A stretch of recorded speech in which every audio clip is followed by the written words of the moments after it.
Before we dive into this episode, I wanted to take a moment to go ahead and acknowledge and address the changes that are coming with Chasing Midnight. Moving forward, the show will continue as a solo led podcast, as Madison and I have decided to go in different directions creatively.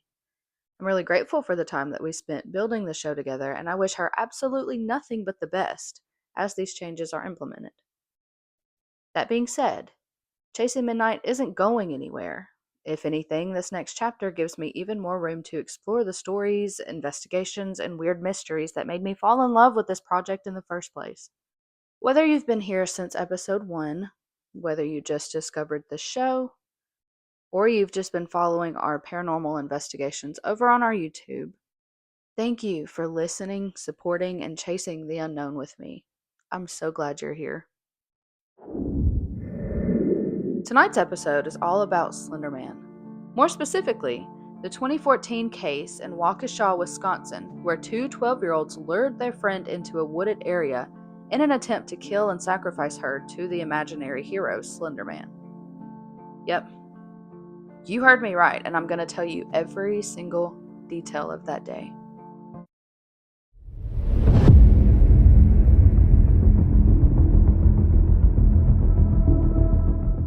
Any self-proclaimed social media buff has more than likely heard of the thin, abnormally tall, and faceless figure known as Slender Man. He is this creepypasta character who ended up taking the world by storm in the early 2010s. I personally found myself on Creepypasta Wiki, and I've been excited to do this case. But if you happen to be living under a rock or off the grid in a cabin in the woods, which I sometimes wish that I were, let me give you a quick rundown of this urban legend. So Eric Knudsen, using the pseudonym Victor Surge, decided to enter a Photoshop contest centered around the goal of creating paranormal images. This was on the Something Awful online forum in June of 2009, and I will put his little Photoshop pictures right here.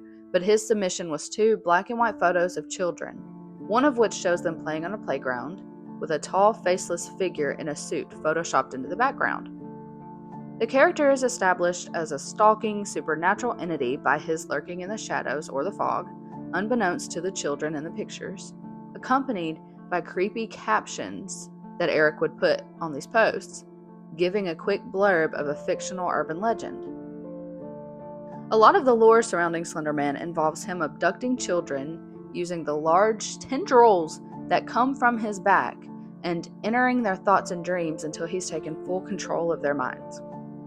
Once the control is established, he can make them do whatever he wants. However, despite knowing and having evidence that these photos were edited, it was literally created for a Photoshop contest, they made a lot of people question the authenticity. So much so there was a debate on whether he was a fictional being or an actual disfigured killer. That little bit of doubt planted a seed and is what made Slender Man, the human-created monster, come to life on the internet. The year's 2011, and 4th grader Payton Leutner sees classmate Morgan Geyser sitting alone at lunch. She feels bad, so she goes up to introduce herself, and they quickly become good friends. Bella, which was her nickname, even describes Morgan as funny, but a little lonely, and they're soon practically inseparable. However, in 2013, when the girls were in 6th grade, Morgan befriended Anissa Weir, and that's when Payton noticed a shift in the friendship dynamic. Despite this, she accepted Anissa with open arms. That is, until Morgan and Anissa became obsessed with this fictional character, Slender Man, to the point where Payton began feeling uncomfortable and she was getting scared of her friends, so she began distancing herself. She'd already told her parents that she no longer wanted to be friends with them, but she didn't know how to do it. She was protecting her own peace, as you will, and as the obsession with Slender Man grew, the two girls decided by December that they wanted to be Slender Man's proxies. They wanted to please him and be chosen as his servant, proving to themselves and others that he was real. And by January of 2014, they had a checklist and a plan for ingratiating themselves with Slender Man. To do that, they had to kill their friend Payton. Morgan began writing the things that she anticipated needing in her science notebook. And it says, supplies necessary: pepper spray, map of forest, camera, spray bottle, cheesecake, the will to live, weapons, and then in parentheses, kitchen knife, and a flashlight. According to what Anissa read on Creepypasta Wiki, it's, quote, easier to kill someone when they're asleep or unconscious so they can't fight back or scream. Anissa also later stated that she didn't want to see her own reflection in Payton's eyes when she did it because it'd be essentially killing herself. The girls would invite Payton to Morgan's 12th birthday party sleepover, and they would do it while she was sleeping and couldn't defend herself. However, Anissa later explains that the two decided to give Payton one more happy morning, and they agreed in whispers that they'd go to the park the next day and do it there instead. Whether they were stalling because they were afraid or anxious about what they were about to do or not, they spent the night giggling and watching movies and eating ice cream and all of the things that little 6th grade girls would do, with Payton completely unaware of what her two closest friends were plotting in secret 5 feet away from her. The following morning, it is May 31st, 2014. Anissa and Morgan wake up around 5:30 in the morning and go downstairs to the desktop computer, and they get on Quotev.com while Payton is still asleep. Eventually, she wakes up and she joins them downstairs to do the silly quizzes with them, and Morgan even asks her a question under the guise of it being on one of the quizzes. What would happen if someone came up and tried to stab you? To which Payton responded with, well, I would probably scream. The girls then went upstairs, played with silly putty, played with the cat, played dress up, and as Payton was changing into her pink princess dress, Morgan and Anissa were whispering, making final plans, which I think is so crazy to me because they're doing all of these like juvenile activities, like playing pretend and throwing silly putty at the ceiling and catching it when it falls, and they're also plotting a murder, which feels like not necessarily an adult decision, but it's a very severe thing. And I don't know how to explain this any better than it's just showing how their brains aren't even fully developed enough to be interested in teen hobbies and boys and things like that yet, but they can decide to end someone's life? Bye, you got me messed up. So eventually they do tell Payton that they want to go play at David's Park. And when she notices Morgan packing a backpack with granola bars, candy, like M&Ms, pictures, and clothes, she asks why they need a supply bag. Morgan responds that they might need a snack while they're there, which is sufficient enough excuse for Payton, and they head out. Before leaving, though, Morgan grabbed one last thing before exiting the house: a knife from the kitchen that she tucked into her waistband. Anissa later describes how the girls played on the playground a little bit, they went on the slide, but Morgan began freaking out a little bit, so she and Anissa went to the bathroom to talk while Payton continued to play. Morgan began telling Anissa that she'd never killed anyone before and states, I can't do this, I'm too scared. You have to do it. Though neither girl expresses any doubt or reconsideration because they end up planning to kill their friend in the bathroom instead. While they're in there talking, they agreed that the drain in the floor would be good for blood, and they were going to sit her deceased body down on a toilet, lock the stall, crawl out, and then leave, and make their trek on foot to Nicolay.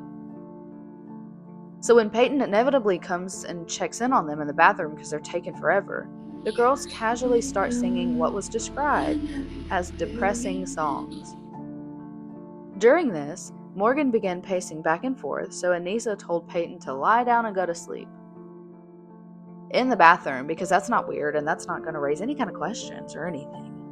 Obviously, Payton looked at them weird, so Morgan discreetly prompted Anissa to knock her out while she continued to pace and sing. Anissa tells Payton to go look in the toilet bowl. There's vandalism in the toilet, which is crazy. So the three go in the stall. Morgan locks it behind them before saying, the truth is, there is no vandalism. Morgan then directed Payton to sit in the corner of the stall and squatted behind her, holding her arms back forcibly in a restraint, while reiterating to Anissa that she needed to be the one to do it. At some point in all of this, Anissa did stand over a seated Payton before striking her head against the cinder block wall in an attempt to knock her out.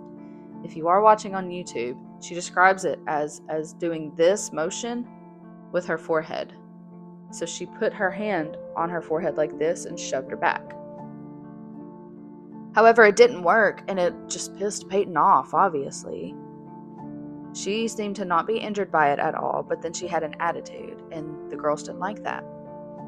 Anissa says, "Sorry, I was bored and needed something to do." Literally her words verbatim that she tells Payton. "I was bored and I needed something to do." So Payton calms down, she kind of writes it off as a weird thing, and they laugh it off as a prank. The two girls end up leaving Payton in that stall and moving to the one next door to strategize while Payton waits. This is when Morgan passes the knife to Anissa.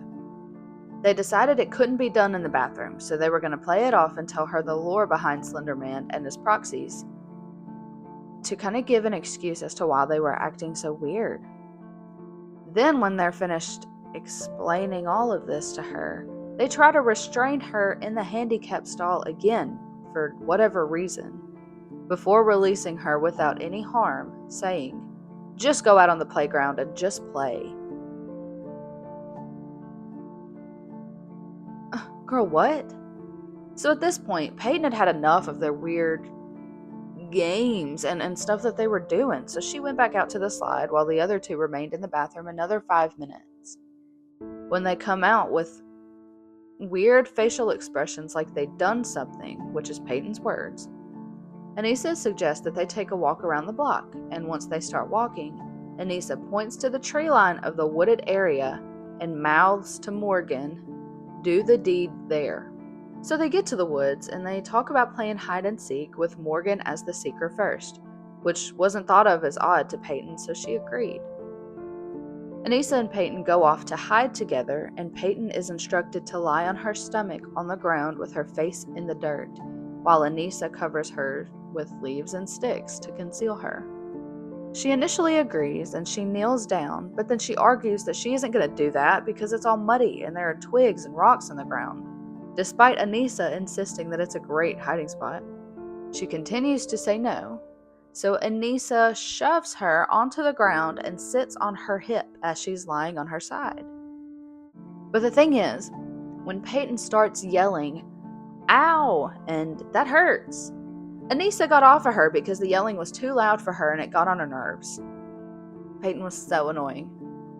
So Payton ends up getting up and going off on her own to find flowers and cool plants, and the other two talk on the side where she can't hear. Anissa tells Morgan she has to do it, and it can be whenever she wants. They go back and forth several times with "you do it" and "no, you have to be the one," whatever, before Anissa tells her to just take the knife and, quote, "just go ballistic," to which Morgan agrees. Morgan approaches and directs Anissa to tackle Payton so that she can stab her. But let's also remember that Anissa had the knife concealed on her most of this time when they were outside, so if she wanted to, she would. She could have had every opportunity already, and it makes me feel like there is some point of hesitancy and maybe a little bit of regret in there. But all of that's about to get wiped away in just a minute. She does tackle Payton to the ground, and once Morgan stands over her, she turns to Anissa and says, again, that "I can't do it. You know where all the soft spots are." And what she means by this is apparently Anissa used to watch the show called Doomsday Preppers, and one of the episodes said that a hard blow to the stomach or the throat with a sucker, like a lollipop, in between your fingers can do serious damage.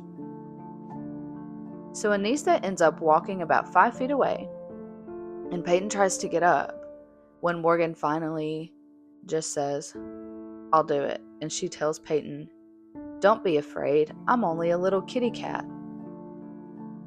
To give context, Morgan had said that that would be her catchphrase whenever she becomes one of Slender Man's proxies.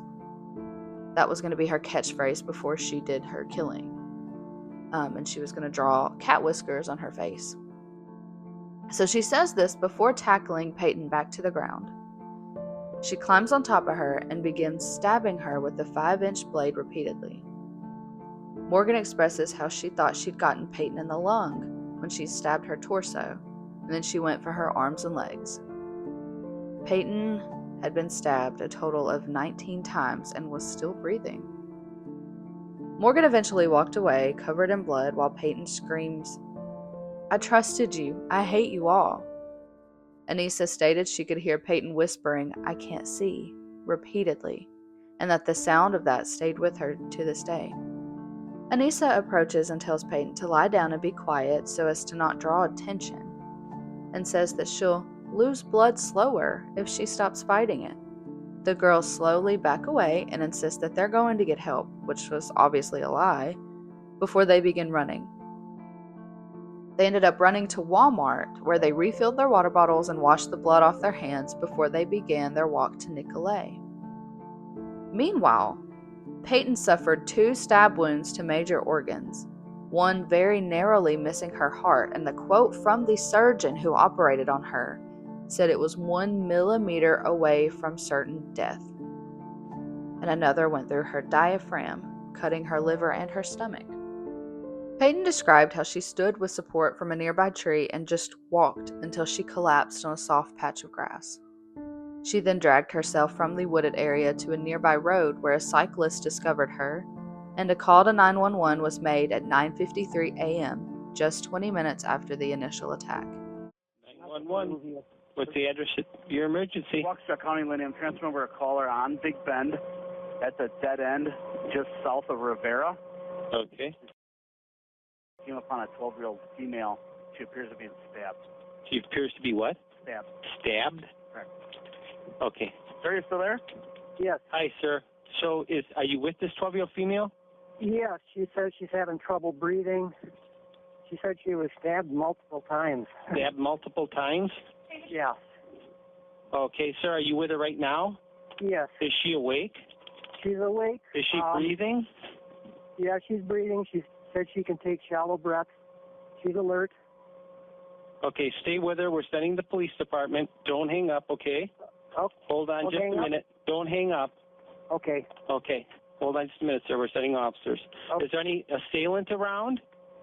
I didn't even look. I don't see anybody. It's a dead end. Okay, stay right with her, sir. Is she on the ground or is she standing up? No, she's laying on the grass. Laying on the grass. Stay right with her. Just let me know if she is remaining conscious or not, okay? Okay. Is there any bleeding going on? Her clothing has got blood on it. Where are the wounds? Do you see where the wounds are?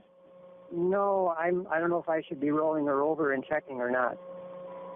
Do you know where? Okay, just stay with her and just let me know if she's conscious or alert or stops breathing or anything. Hold on, I'm going to talk to the ambulance. Police are also en route.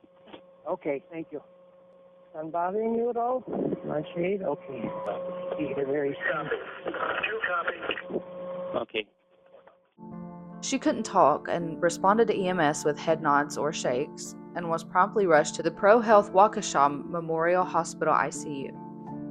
Surgeons performed a 6-hour emergency surgery to repair the damage to her arteries and tissues, and they ultimately saved a life. If the knife had gone the width of a human hair further, she wouldn't have lived. Dr. John Kellerman, who operated on her, told ABC News in 2014. She was only hospitalized for 7 days, but she spent months going to the hospital for different treatments for both physical and mental health.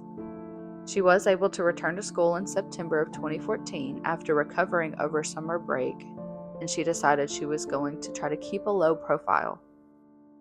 Swapping back to the other two, 5 hours after the attack, police found and apprehended Anissa and Morgan near Steinhoffel's furniture store on Interstate 94, which is approximately 4.9 miles from the attack location. Police found the bloody knife they'd used in the backpack that they were carrying with them.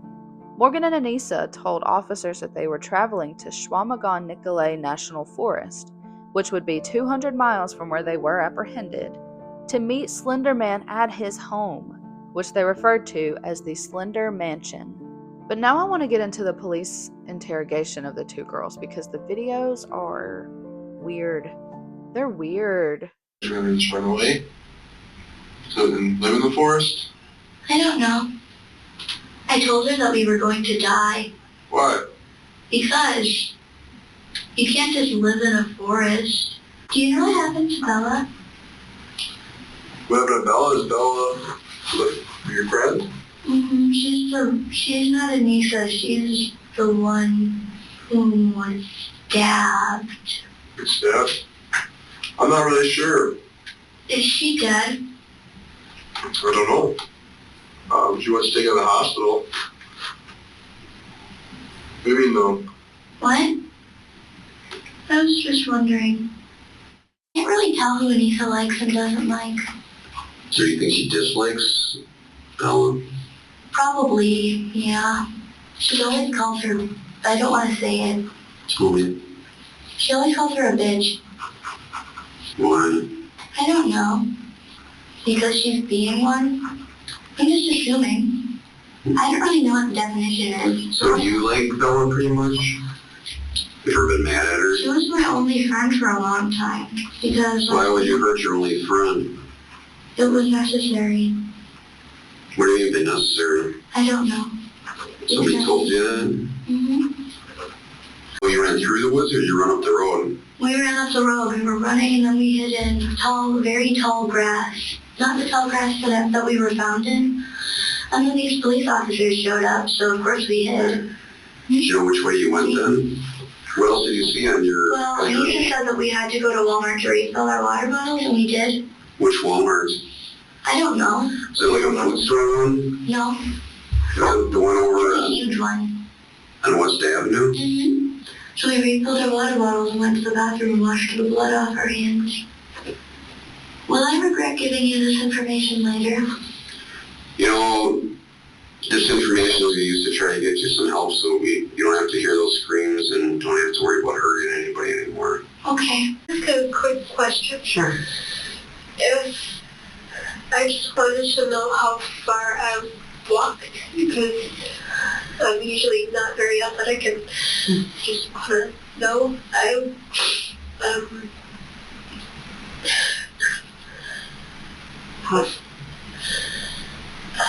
trying to think of someplace close to where I live. You know the Kmart that closed down in Waukesha? Off of Sunset? I do. I walked from there. Morgan and I walked from the condos close to there, the marshy area, all the way to Steinhoffel's to where the sheriff found us. Okay. Do you know how far that would be? You know, I'm not real certain. During the investigation and pre-trial psychiatric evaluations, Morgan described lifelong visual and auditory hallucinations starting in early childhood. These typically included figures that she interpreted as ghosts, colors melting down the walls, and conversations with various fictional characters who she thought to be real. For example, Slender Man. There was also Lord Voldemort, Severus Snape, unicorns, and one of the Teenage Mutant Ninja Turtles, but just one of them. Her mother described her as floridly psychotic, which just basically is a phase of psychosis where you have hallucinations and like a permanent disconnection from reality. And correctional officers observed her frequently talking to herself and these characters. Knowing this, we're going to listen to a few clips from the intake process.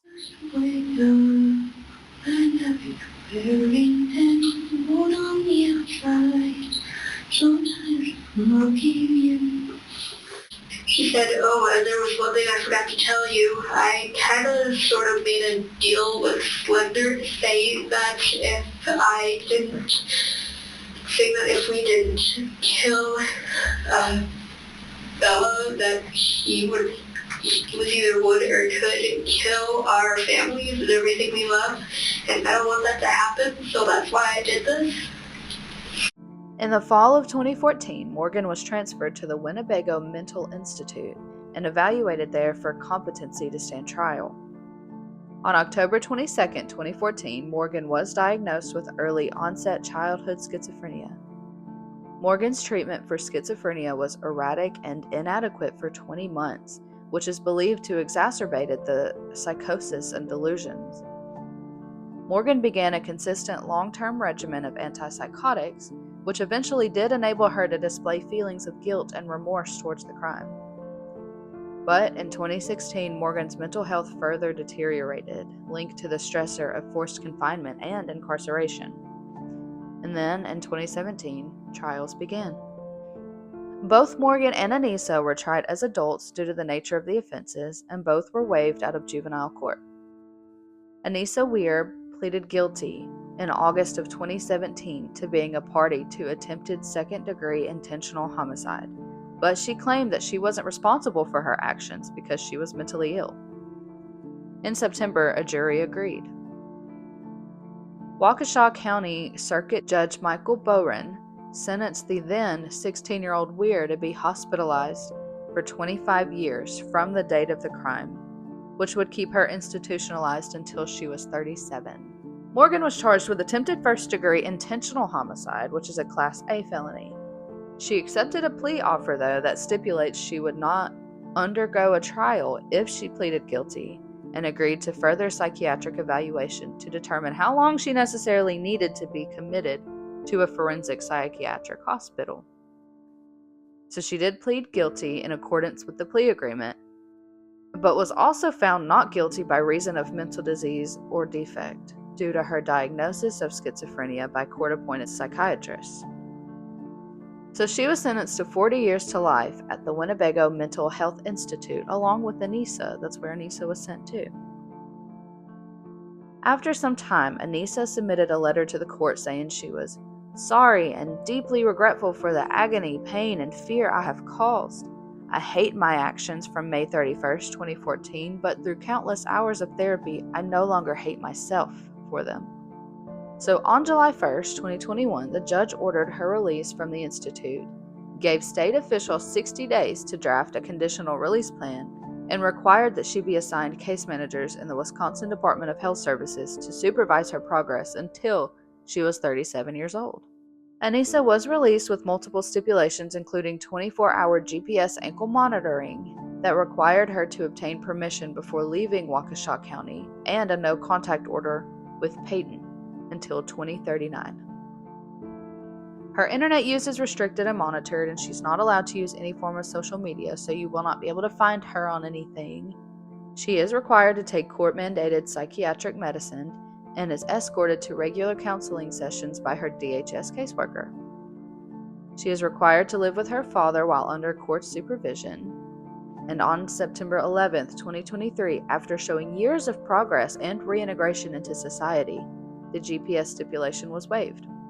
In 2020, Morgan petitioned an appeals court to be retired as a juvenile, but that was denied. Her attorney argued that the charges should have been attempted second-degree intentional homicide rather than first-degree, and that Morgan made statements to investigators before they recited the Miranda rights whenever she'd gotten into the police car, and she confessed to the officer before he even knew that there was a crime. A petition to the Wisconsin Supreme Court to review the ruling was declined in 2021, with proof that she'd been given her rights and continued to give the same details even after signing paperwork that she understood her rights on intake. So, shut up. It still stands. You're not going to get out of that. So in January of 2024, Morgan petitioned for release from the Winnebago Institute.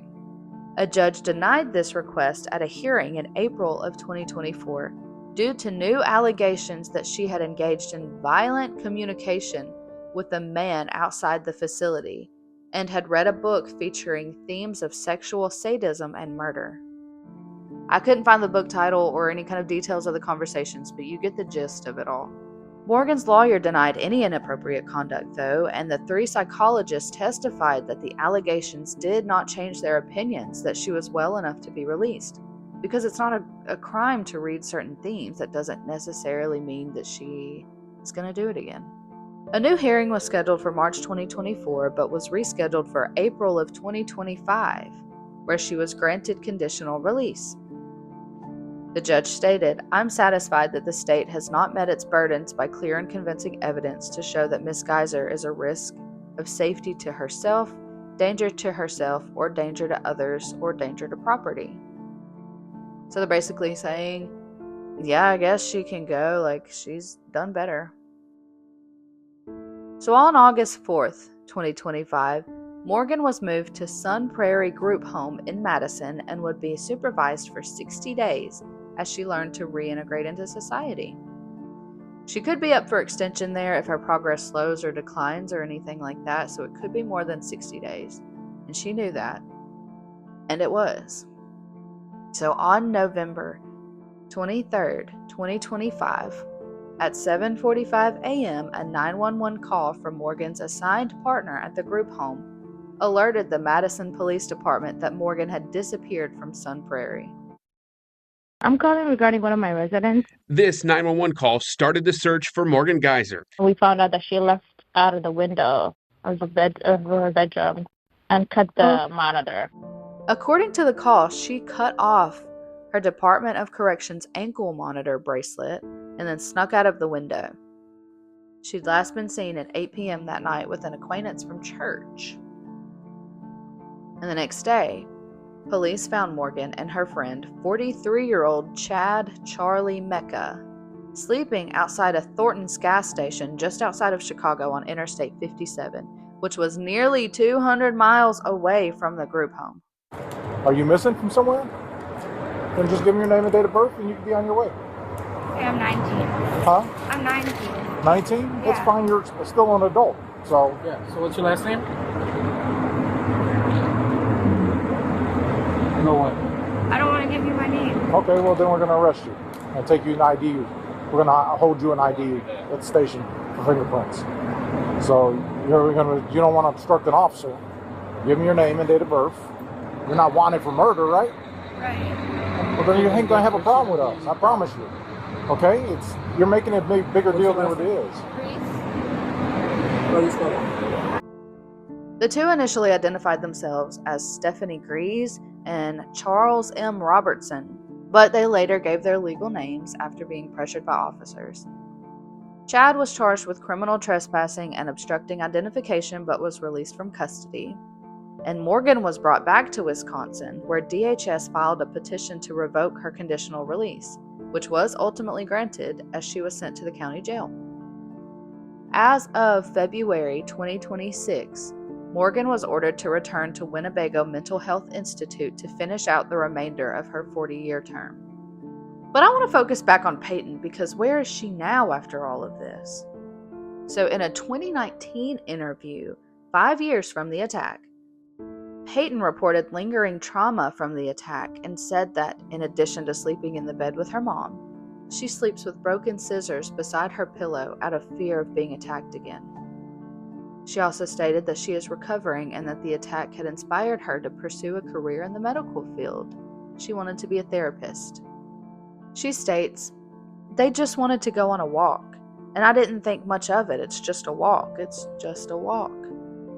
It's in Waukesha. What bad stuff happens in Waukesha, Wisconsin? Anissa told me to lie on the ground and cover myself with sticks, leaves, and other debris to hide, in a sense. But it was really just a trick to get me down there. I got up, grabbed a couple of trees for support, I think, and then just walked until I hit a patch of grass where I could lie down. I couldn't focus much because my body was working so hard to keep itself alive. It was probably like vision isn't really a priority right now. And in her 2020 interview with David Muir, when asked what she would like Morgan to know about her now, she says the following: "I would probably initially thank her. I would say, just because of what she did, I have the life that I have now, and I really, really like it, and I have a plan. I didn't have a plan when I was 12, and now I do because of everything that I went through." She also added, "I wouldn't think that someone who went through what I did would ever say that, but that's truly how I feel. Without the whole situation, I wouldn't be who I am." I do want to say that as of April of 2026, Payton is a pre-licensed psychologist who specializes in trauma, PTSD, depression, and personality disorders. Hi, my name is Payton. I'm a therapist specializing in single event and complex traumas and mood disorders. In our work together, I hope to bring a sense of safety and comfort for you to bring absolutely anything that is on your mind. I hope to meet you soon. Bye. She seems to have been able to move on and use her experiences in a positive light to be able to help and support others rather than holding bitterness and darkness in her heart, which I love to see. As I wrap this up, I want to leave you with this. Mental health is a very real and serious issue, and it affects more people than we often realize from the outside. While nothing about this case is excusable, it is clear that there were deeper struggles at play. If you or someone you know is having a hard time, please don't hesitate to reach out. You can call the Mental Health Helpline at 800-560-5767. In urgent situations, call or text 988 and press 0 to speak to someone immediately. Thank you for listening. If you enjoyed this episode, be sure to like, subscribe, and comment, share all of the things. And I will see you next week. Nine, I love you.